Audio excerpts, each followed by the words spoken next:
Hello folks, it's my hope that this video finds you in a good spirit, and of course you're also doing well.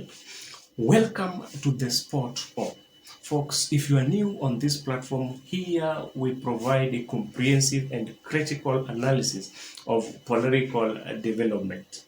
Now folks, yesterday the truce between the opposition and the president has had both positive and negative impact. Negative impact more so on the hardliners, the so-called sellouts, and the tribal bigots, and to the positive impact on the same individual depending on the political alignment that you are in. And therefore, folks, in this particular video, that's what I want to discuss. What I call why the political hardliners, political sellouts, and the tribal bigots or the tribal kingpins in Ruto's camp are why they are feeling the heat. Why are they feeling the heat after yesterday's truce, or what they are now calling the bipartisan approach between these two leaders? And therefore, folks, before I forget, by the way, if you are new on this platform, kindly can you just take 2 seconds of your time and subscribe to this particular platform. If you look on your screen there, you are seeing that particular the subscription button. Kindly just press on it, touch on it, so at least together we grow this particular channel. And to those of you who have already subscribed to the channel, folks, I can't stop thanking you for your continued support, or your wonderful support. This country is a country of the rule of law. We have a constitution. We cannot violate the constitution by engaging a leader, engaging in criminal acts into a discussion. Kama anataka mazungumzo ni mambo mawili. Akuje pale kwa rais, atafute appointment kwa control state house. Na atakuta mimi nimeketi hapo na notebook. You look at the Kenya Kwanza administration, there are 3 people that who are leading this particular group of individuals, the so-called hardliners. We had the deputy president, we had the majority leader in both the national and the Senate, Also we had some CSs. So folks, yesterday's truce has actually not augured well with them. So maybe you could ask yourself, folks, why is it that they were taking that particular stand? One, they were using that particular demonstration or that hard stance between the opposition and the government to build their political career. And that's obvious one, because they are politicians who thrive when there is violence, who thrive in chaos. And these particular hardliners, that's what they were doing. In that particular process, they were trying to, gain more followers, gain more supporters, and that's what they did in that particular scaffold. So by these particular people calling for a truce, folks, that particular action, if you ask me, it did not augur well with them. And actually, according to them, outwardly they might condemn the act of demonstration and violence on all that, but inwardly they want this particular vice to continue, so that at least they can build their political career, so that at least they can increase their political bonga points. Because you know what, how firm one stands on how, or when it comes to dealing with the opposition during that particular time of demonstration, makes you a strong leader, a tough leader, and that way you are going to thrive and gain more followers, or you get more support, more so to the constituent, the people that you are leading. Folks, the second reason, and this now may be specific to the deputy president, is that there was a fear that the moment that they shove him out, and that the opposition and the president sit down and negotiate, the notion was that he was going to be sidelined. And you see, as a result, you have to fight for your space. So the guy was typically fighting for his space in that particular administration. And that's why he was very, very strong, you know, in maybe assuring the country that, all was going to be well. And he was also very, very firm when it comes to dealing with the opposition members, because he knew that the moment he allows such kind of a thing to happen, then is the guy who is going to be sidelined in case this particular talk starts. Because, folks, the truth of the matter is, talks were inevitable. People were going to talk. The government and the opposition had to have a sit down and talk, because when you look at the state of the affairs, things were not good. Economically, our economy was actually hurting. So it was just a matter of when and not if, because the truth of the matter, they have said these people were bound to talk. But now the question was, when were they going to talk? And folks, by yesterday's truce, I don't know, maybe if you realize this, that William Ruto and his deputy were not reading on the same script. Because remember, on Saturday, the deputy president had threatened the opposition and even terming their so-called mega, demonstration, which was supposed to happen today. That is on, yesterday, on Monday,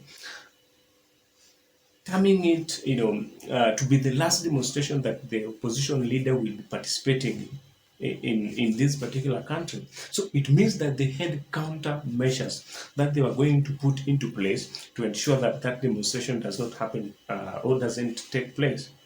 Then, folks, a day after, the president comes in and calls for truce. So it means that these people were not reading from the same script, because if that was not the case, he could have not made those particular utterances. Now, when you look at, or when I discuss these people that I call political sellouts, these people have also been hit so hard, because they claimed that they went to the government to look for development. And in the real sense, the government was trying, to divide the opposition, because actually these people, they were both. And actually, that's one of the main reasons as to why the opposition leader was saying that he was going to the streets to demonstrate, because the government had bought off, opposition politicians into his side. They were not in a position to do their work comprehensively. And that's why, these people were actually brought to the government side. So the people that I'm talking about in this particular case are those 8 ODM MPs. The group that, contained the likes of the Langata Member of Parliament, the Kisumu Senate, just to mention but a few. These people went to the government side with the notion that they were going to look for development. Then what happened yesterday has actually, rendered them useless. They are now suffering from what we call dwindling political fortune. Because no matter the outcome, folks, no matter what happened yesterday, folks, these people, what is now coming out, what is now turning out to be, or what is now coming out in the public limelight, is that these people are betrayers. They did betray the political parties that sponsored them to parliament. How I wish that these people could have studied, how I wish that they could have mastered the political landscape before coming up with those particular moves. Because remember that even some of them went ahead, and declared that there were no demonstrations which were supposed to take place in their respective constituencies, So these people, to the eye, or in the eye of the electorate, they are betrayers. So either way, if they go to the government side, which they are right now, or if they can't be sanitized, because these people are coming from the opposition stronghold, and the members of the opposition, they were demonstrating, they were protesting, So it means that even if they go to the government side, they cannot be sanitized by that particular government. They can't make a move coming back, to the opposition wing, because they're not become welcome back. Because most of these people, they just be snubbed in any function, so to speak. The other day, there was a burial in Game constituency. The area member of parliament could not attend that particular burial. Why? Because he's one of those particular MPs who decided to go and, the so-called look for development from the government. So, folks, these people are also suffering. They don't know which direction to take. And, folks, the last aspect of this particular, impact of yesterday's truce is when the government sent goods to Kenyatta's farm to attack that particular property. Folks, I'm so sure that these people who organized, all the leaders who are behind this particular attack, folks, these people are going to be brought to book.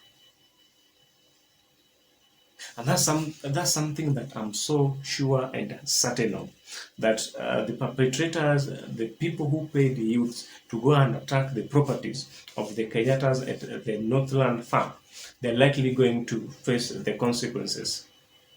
So the question is when, because to me it's just a matter of time. Because these people, they are operating, all their circumstance is akin to those of police officers who get orders from their bosses to commit crime, but then when now the rubber meets the road, these people in most cases they always they're always left alone to go and face whatever they have been charged or accused of alone, as opposed to when their bosses were giving them direction. So this is what is likely going to happen in this particular scenario to this particular politician, more so the hardliners. And remember that during that particular attack, there were people whose names were mentioned. There are people who were mentioned. There were claims that these are certain politicians were behind the organization and overseeing of that particular attack. Folks, I'm so sure that these particular leaders, one of the guys who are mentioned in that particular organization was the majority leader in the National Assembly. So, folks, we expect, or my expectation is that this particular individual, in the right time, they are going to be brought to book, they'll be charged, they'll be arrested. It might not be now, but time is coming when these people are going to pay. And that's why I said that yesterday's truce between the opposition and the government has actually left the hardliners sidelined. These people, they are bitter because of what happened. And if you ask me, they could have wished that this particular demonstration would go on maybe after next week, because I remember that the opposition leader did say that in case the government will delay, in case the government will not agree to their terms or will not give in to some of their demands, then they're likely going to go back on the street. So it's my belief that most of these hardliners, they are praying that things doesn't work, so at least they can go back to the street to prove their point, so that they can also as well, continue to take that particular hard stance and continue to amass or to grow their political base. They want to widen their political base. Folks, I said these are category of individuals who do what? They thrive in chaos. Now, in the other way, the hardliners on the other side, that is in the opposition wing, folks, these people, the perception is that they are now heroes, because to their supporters, because of the hard stance that they took, and up to where yesterday's negotiation reached, they are being perceived as heroes. One, because they did stand firm with their party and their party leader. So that one also gives them a political mileage, and they're likely going even to thrive in this post bipartisan approach, the way the president called it. I don't know, folks, what you think of this particular analysis. I would love to know of your thoughts, of your opinion in the comment section. Kindly let us interact there. Otherwise, thank you so much, guys. If you watch this video from the beginning up to this particular time, kindly remember to to subscribe to this channel. Otherwise, thank you so much, folks. Until next time, let us meet in the next video. Thank you.